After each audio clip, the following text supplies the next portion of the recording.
Então, retomando o bloco sobre distopias, só fazendo um gancho, né, a gente conversou bastante sobre vários aspectos que foram tratados, mas tem alguns que estão muito presentes hoje em dia, né, que falam muito sobre a tecnologia, né, a gente progrediu muito tecnologicamente, mas de certa forma a gente está numa infância ética, vamos dizer assim, numa infância que não sabe usar o tanto de ferramenta que tem, ou usa da maneira errada, né?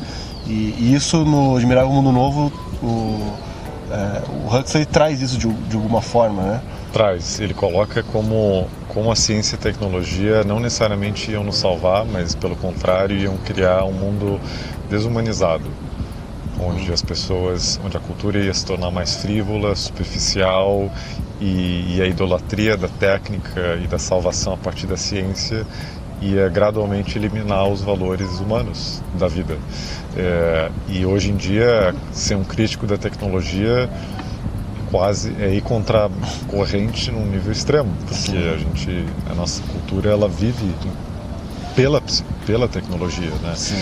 Você vê, por exemplo, nos Estados Unidos são poucos os críticos da tecnologia. Tem a Sherry Turkle, que é uma psicanalista do MIT, o Jaron Lanier, que é um programador e um intelectual do Vale do Silício, que publicou alguns livros. Ele recentemente publicou um livro chamado 10 razões para você sair das redes sociais, que eu li. A gente pode até fazer um programa sobre isso, né? Mas o que eu vejo, por exemplo, em termos de um termômetro psicológico da cultura, é que a tecnologia é diferente do que se pensava, né? De que a gente tem muitos meios de conexão, muitas redes sociais, mas isso reflete uma falta de contato humano, de vínculo humano, né? Então, a gente estava conversando antes que o que terminou acontecendo, isso é uma coisa que o Lanier escreve no livro dele, que como cada um vive num mundo relativamente isolado uns dos outros, um mundo privado do smartphone, do próprio feed, das próprias recomendações que o algoritmo dá no Instagram, no Facebook, no Google. Então, as bolhas pessoais foram se tornando mais espessas. Então, menos gente vive no que a gente pode chamar de realidade zero.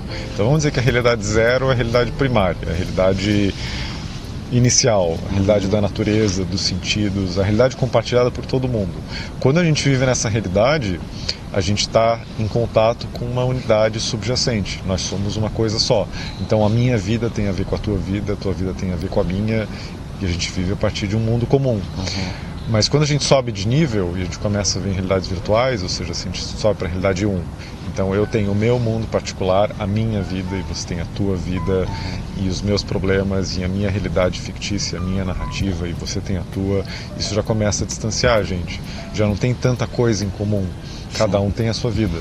E quando você chega no nível da realidade 2, do simulacro, que é o termo que o Jean Baudrillard utilizava, né, a cópia da cópia, que é o mundo da web, é o mundo da cultura virtual, que se tornou mais importante que isso daqui, isso foi esvaziando essa realidade básica na qual a gente viveu por toda a história. Então, a gente estava falando antes, né, mas se percebe, por exemplo, porque hoje você está em qualquer lugar e você precisa tirar uma foto com o teu smartphone, ou filmar e colocar no Instagram e no Facebook e nas redes, porque as experiências da realidade básica se tornaram menos importantes. A experiência da vida real, da vida direta, ela se tornou irrelevante se ela não é simbolizada, marcada, delimitada e colocada dentro do espaço virtual. Por que hoje as pessoas têm televisões de 4K para ver a gotícula caindo de uma folha, e as pessoas sentem êxtase quando veem isso, mas ninguém para ver a gotícula que está numa folha quando está sentado numa praia ou num parque? Isso sempre me causou espanto. Eu acho que talvez porque a gente só consegue perceber as coisas através de meios tecnológicos. A gente perdeu qualidade dos sentidos. Parece surpreendente dizer que a gente não consegue ver da mesma maneira ou sentir da mesma maneira, mas talvez é isso que tenha acontecido. Se os nossos sentidos se empobrecem, porque eles se tornam moldados e condicionados pelo uso de estar sempre olhando uma câmera, por exemplo, ou uma tela, ou todos os instrumentos que a tecnologia construiu, isso dissocia a gente dos nossos corpos, das nossas emoções e, consequentemente, uns dos outros, né? Então, isso gera uma inversão muito perigosa de realidade, porque a realidade fundante, ela começa a ficar abandonada. Ela fica às moscas. Então, a casa pode estar suja, os terremotos podem estar acontecendo, a poluição pode estar consumindo os rios e os solos e o meio ambiente está completamente desequilibrado e a gente está cada vez mais profundamente integrado, na verdade integrado é uma palavra ruim porque é uma palavra positiva, mas consumido por um mundo tecnológico que impede a gente de perceber as coisas tal como elas são, né? A gente foi se perdendo nisso. Isso é muito dramático e isso gera alienação, gera solidão, né? Hoje talvez nós somos a cultura historicamente de pessoas mais solitárias e mais isoladas umas das outras e é provavelmente por isso, pela perda de uma narrativa comum, da vida de um mundo comum, né? E a gente tem a ilusão que está mais conectado, né? Pela questão da internet, das redes sociais. Posso falar com qualquer pessoa em qualquer lugar do mundo agora aqui. E isso é muito recorrente, pelo menos para mim, assim, hoje é tudo muito conectado, as pessoas se falam e tal, mas ao mesmo tempo é o caminho inverso, né? É um distanciamento dessa realidade básica, que você falou, é mais importante hoje essa realidade número 2, você tá na rede social tem mais valor do que você tá aqui presente com uma pessoa, assim, né? E é uma realidade falsa, né? E é uma realidade que favorece a imagem falsa da vida e de nós mesmos, né? Isso não é saudável, é isso que enlouquece as pessoas, né? Porque aí eu não me relaciono com você de verdade, eu não me relaciono com as coisas, com os elementos, com os objetos. Isso diminui os vínculos autênticos, isso cria a impressão de conexão. A impressão. Parece que a gente está conectado, assim.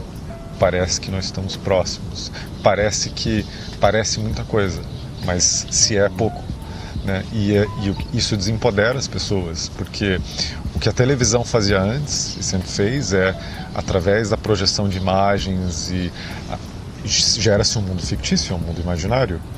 A internet faz algo parecido. Parece que se você não está ali, você tem menos importância, você tem menos realidade. E o que se faz no real perde relevância, por exemplo, né? E isso é uma consequência nociva, né, do mundo virtual ter se expandido tanto, né? Porque ele cresce desvinculado de referentes, né, de uma base mesmo real para existir.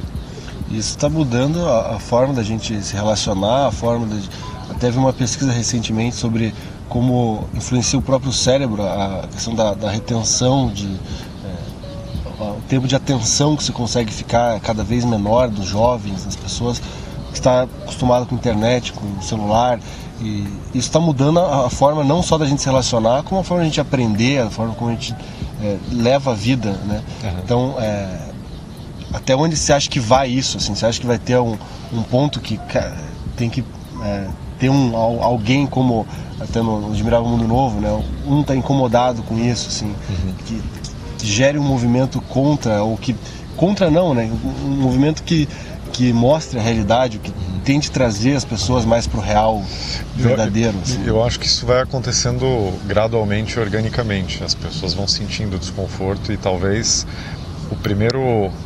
a primeira quebra seja o colapso da visão de que o progresso tecnológico vai nos salvar. De que o progresso é contínuo, incessante, e ele vai acontecer e cada vez melhor, e é a partir da tecnologia que as nossas vidas vão se tornar melhores, e é isso que a gente precisa colocar como o ponto mais importante das nossas vidas e fazer todos os sacrifícios no altar da tecnologia. Talvez isso seja a primeira quebra de paradigma, né?